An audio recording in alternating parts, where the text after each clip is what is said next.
যোগাযোগ ব্যবস্থার উন্নয়ন তো অবশ্যই সেই এলাকার উন্নয়ন করে। সো আমরা চেষ্টা করছি।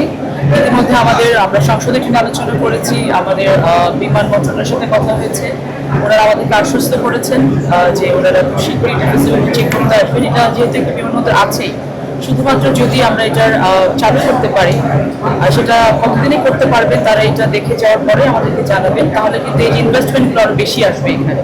আমাদের এখানে অসংখ্য অঞ্চল রয়েছে যেটা আনঅকুপাইড রয়ে গেছে, আনইউটিলাইজ রয়ে গেছে।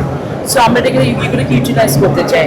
আমরা জাতীয় দেশীয়ভাবে যদি আমরা ইনভেস্টমেন্ট পাই সেটাও করবো, এবং আন্তর্জাতিক ইনভেস্টমেন্টের ক্ষেত্রে যদি যোগাযোগ ব্যবস্থাটা ভালো থাকে তাহলে কিন্তু ইনভেস্টররা অনেক বেশি উৎসাহিত হয়। সেটাই করার জন্য আমরা চেষ্টা করি। করে কোনো মন্ত্রণালয়ের আন্ডারে দিতে হবে না, এটা আমাদেরকে ব্যক্তিগত পর্যায়ে থেকে সোচ্চার করতে হবে।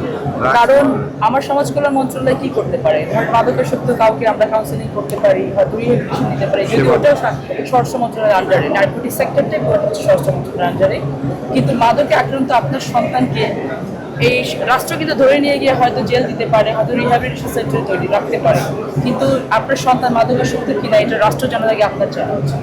সো আমাদের কিন্তু মাদকের বিরুদ্ধে সোচ্চার সবাইকে ব্যক্তিগতভাবে হতে হবে, আদারওয়াইজ এটা কিন্তু কোনোভাবেই কন্ট্রোল করা সম্ভব না। আমি ইতিমধ্যে আমাদের যারা গণ্যমান্য ব্যক্তিবর্গ থাকেন এলাকাতে তাদেরকে দিয়ে মাদক বিরোধী অভিযান চালানোর জন্য, ক্যাম্পেইনিং করার জন্য, সোশ্যাল অ্যাওয়ারনেস ক্রিয়েট করার জন্য আমরা কাজ করছি।